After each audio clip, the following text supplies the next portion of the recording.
Assalamualaikum warahmatullahi wabarakatuh. Teman-teman, kita mau coba install ulang laptop Lenovo ya. Lenovo IdeaPad 110 strip 15 IBR. Oke, kita langsung saja masuk ke BIOSnya. Itu seri ini pakai FN dan F2 ya, FN F2. Oke, nanti baru bisa masuk ke BIOS. Kalau F2 saja biasanya tidak mau. Dia harus FN F2. Tunggu sebentar ini. Oke. FN.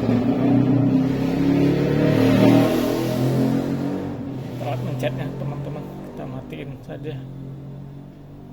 Karena mau masuk ke Windowsnya juga lama bener ya, dia ada update-nya. Saya ulangin. FN F2.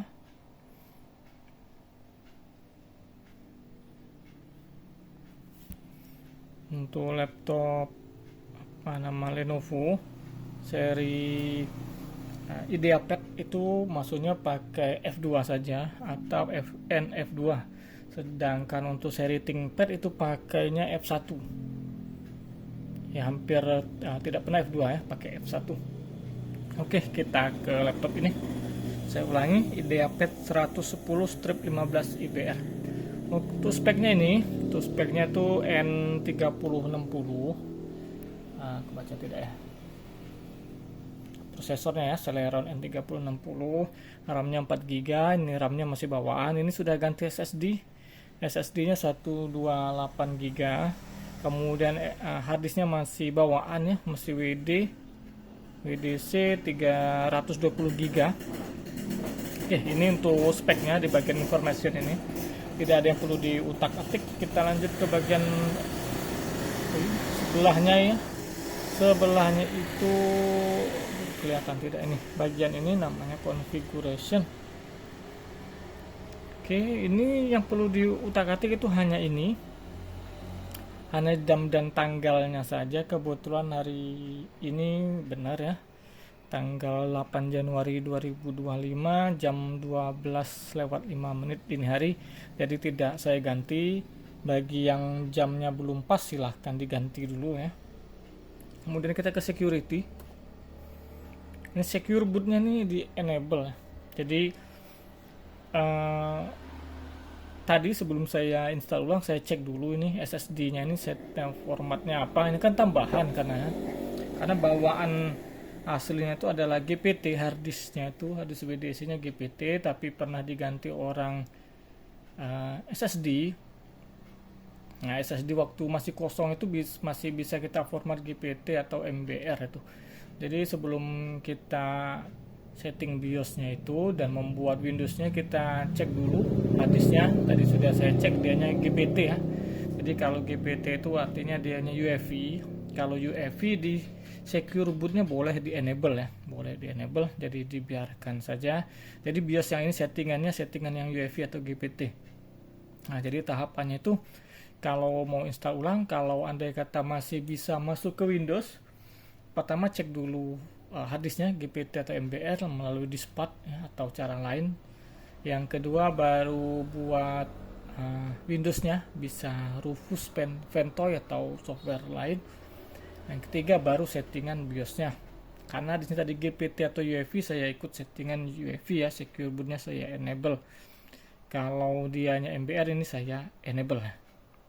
Oke, ini hanya ini saja yang perlu diutak-atik sini, tapi sesuaikan ya dengan harddisknya tadi. Kemudian kita ke boot. Nah, karena tadi GPT ini benar UEFI. Kalau misalnya dia MBR, ini UEFI-nya harus diganti legacy support ya. Tapi karena dia tadi saya GPT, dia tetap saya UEFI saja, tidak perlu legacy support. Oke, ini tidak ada perlu diganti, disesuaikan saja GPT atau MBR. Nah, tinggal kita naikkan ini. Ini Windows Boot Manager-nya masih SSD. Nah, yang USB saya nomor 2, jadi USB-nya ini harus naik ke atas ya, jadi nomor 1. Kalau install ulang USB-nya itu wajib nomor 1. Kalau masih menggunakan DVD-nya nomor 1. Ini tetap pakai FN dan FN F6. Nah, naiknya itu FN F6 ya. Ada yang 6 saja, ada FN F6. Kalau bingung ya bacanya di sini nih. Ini ada perintahnya Fn plus F5 atau F6. Kalau F5 dia turun, kalau F6 naik. Untuk save dan exit juga biasanya kan F10, ini pakai Fn F10. Oke. Jadi itu saja teman-teman untuk setting BIOSnya tadi. Sekarang kita lanjut ke proses install ulangnya. Jangan lupa data di di backup dulu. Bahaya kalau data hilang, bahaya.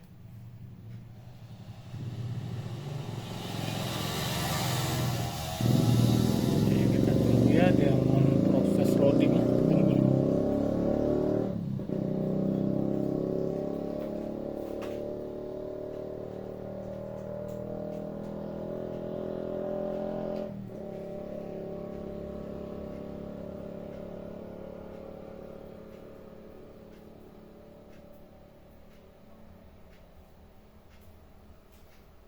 Oke, ini yang tengah saja diganti, kita Indonesia. Kemudian kita next, kita install now.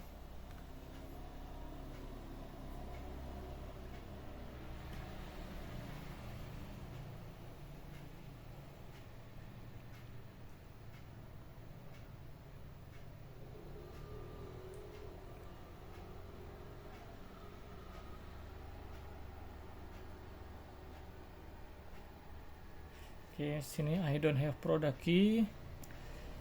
Kemudian ini saya pakai yang Pro ya, Pro ini.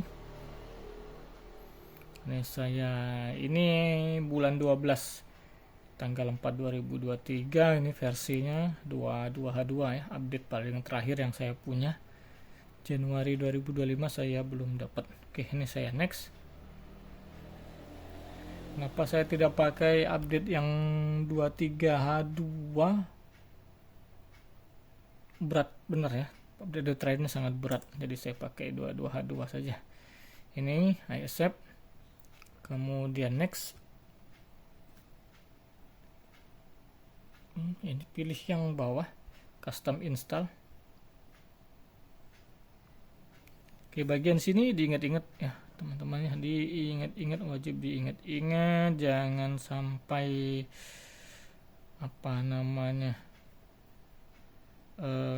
salah hapus ya, karena kalau sampai salah hapus bahaya data-data. Sebentar, saya mau cek dulu. Ini harddisknya, datanya hanya 1 giga ya kurang lebih. Oke, jadi ini sistem dihapus. Jangan sampai salah hapus. Sistem dihapus, reserve juga dihapus. Ini SSD. Ini SSD-nya dihapus ya. Biasanya saya hapus, ada yang biasa format, tapi saya sarankan dihapus saja. Hapus semua yang lain, sisakan ini yang data nih. Ini hapus juga.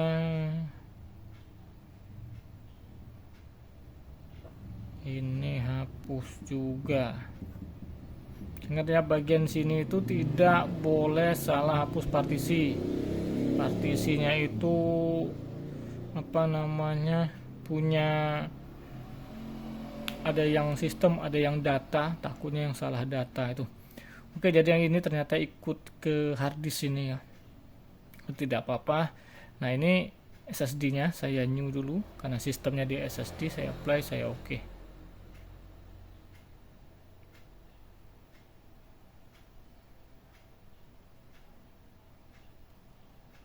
Tunggu sebentar. Oke, ini langsung next saja.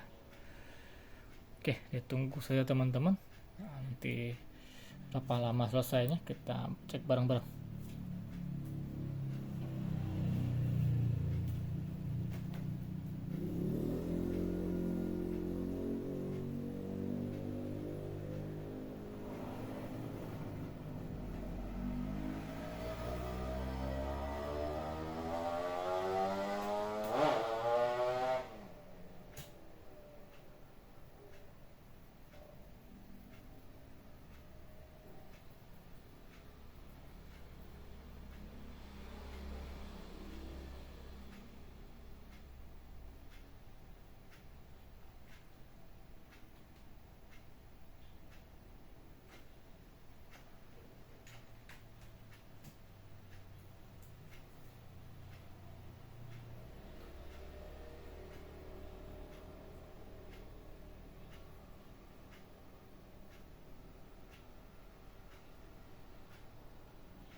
apa nih, default missing expose file dan internet apa.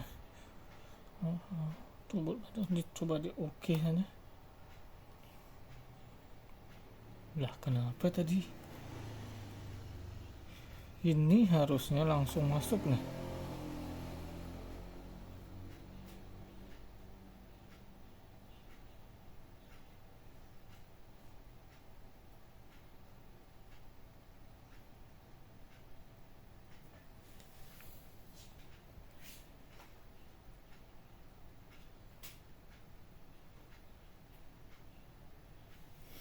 Oke teman-teman, jadi tadi sepertinya harusnya habis di restart setting BIOS lagi, tapi saya tidak setting. Ada muncul error tadi ya. Jadi kalau di setting BIOS-nya itu nanti Windows Boot Manager-nya harus di atas, terus flash disk-nya nomor 2. Nah mungkin tadi tidak otomatis, makanya muncul error seperti tadi. Coba kita tunggu lagi masih sama atau tidak. Kalau masih kejadian masih sama, install ulangnya diulang, tapi Windows-nya dibuat baru ya, dibuat baru lagi, dipakai Rufus lagi atau software lain.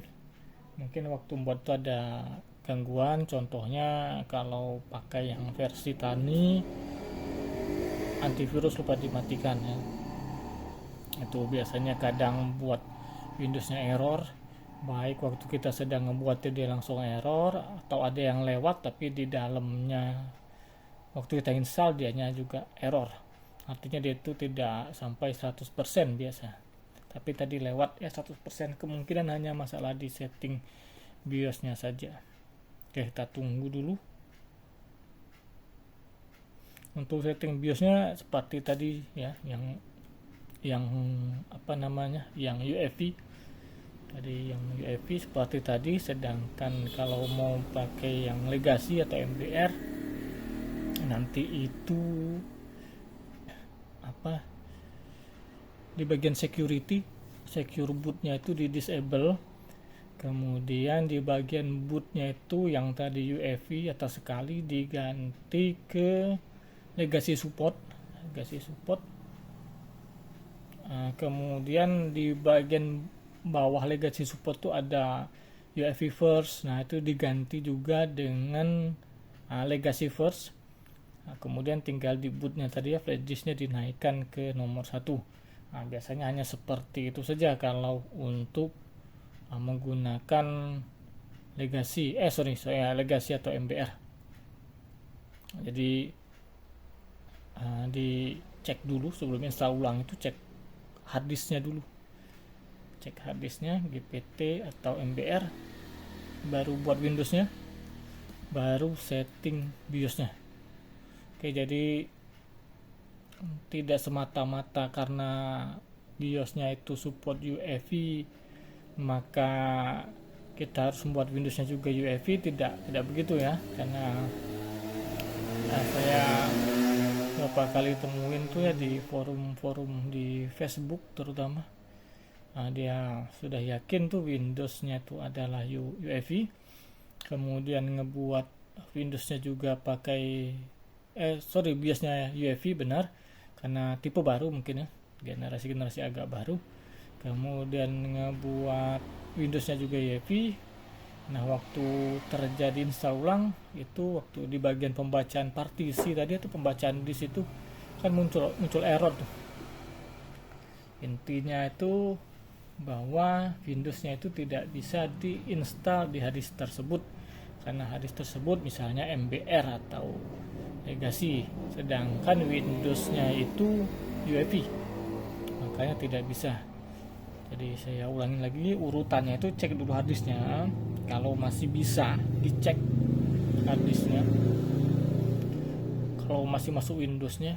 Gimana kalau Windowsnya tidak masuk lagi? Kalau Windowsnya tidak masuk lagi, bisa menggunakan sejenis Hirens.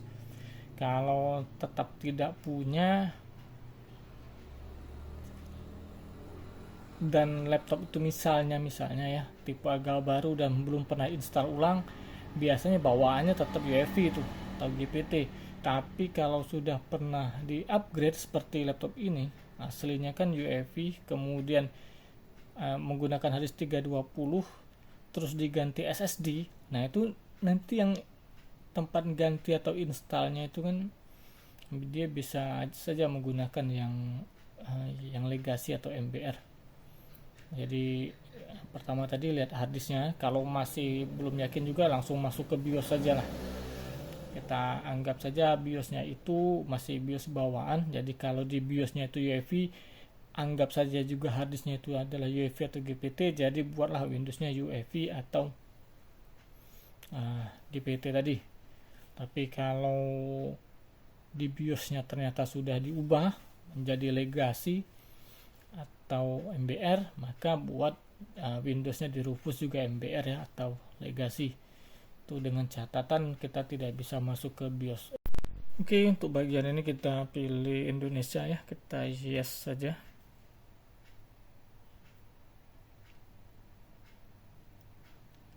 Ini sebenarnya sudah seperti biasa, yang lain-lain ini juga yes saja ya. Layout keyboard ini di skip. Ini sudah sama seperti install ulang lain ya, sama semua. Memang install ulang itu hanya beda di settingan BIOS saja. Ini I don't have internet. Continue with image setup. Ya, tunggu saja, tinggal masuk ke desktop. Teman-teman sama semua, cara untuk install ulangnya itu tidak ada beda. Hanya settingan BIOS setiap laptop tuh kan beda-beda. Untuk CPU juga beda. Nah, tapi ini punya Lenovo yang IdeaPad yang kira-kira BIOSnya tadi hampir sama tampilannya, kemungkinan sama settingannya. Apalagi untuk IdeaPad seri 110 ya, baik yang 14 atau 15 inci, ada kemungkinan sama kok setting BIOSnya sama. Sama seperti Lenovo IdeaPad Slim 3, sama lah tampilan BIOSnya sama ya. Oke, ditunggu saja sebentar lagi.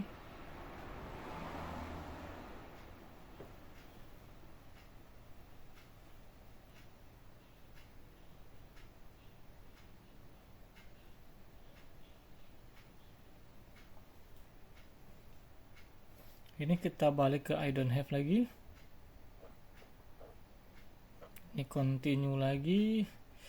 Nanti kita harus kasih user dulu ya, nama usernya. Nih terserah, sesuai nama pemiliknya boleh atau apa sesuai keinginan ya. Ini saya kasih nama sesuai nama laptop saja, Lenovo. Kalau punya toko jangan kasih nama tokonya ya, bukan tidak boleh, tapi itu kan barang orang. Kok dikasih nama toko kita jadi agak gimana ya, sekedar saran saja. Tapi kalau mau tetap dilaksanakan ya silahkan. Oke, kita tunggu saja.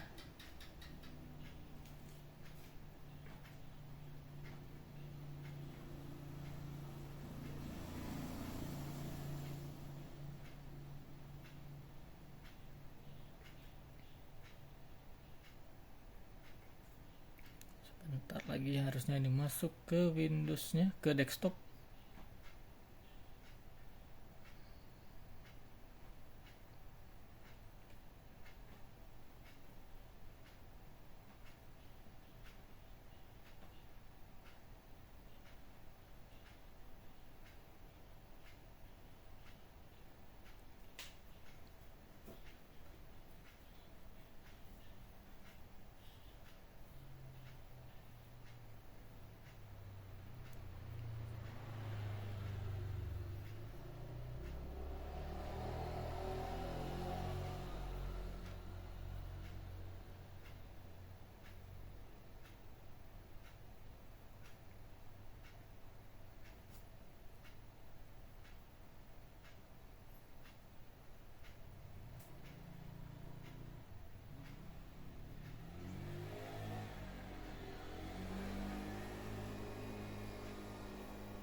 Oke, jadi sudah masuk ke desktop.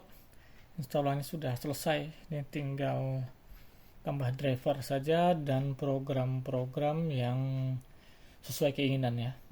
Oke, itu saja teman-teman, semoga bermanfaat. Wassalamualaikum warahmatullahi wabarakatuh.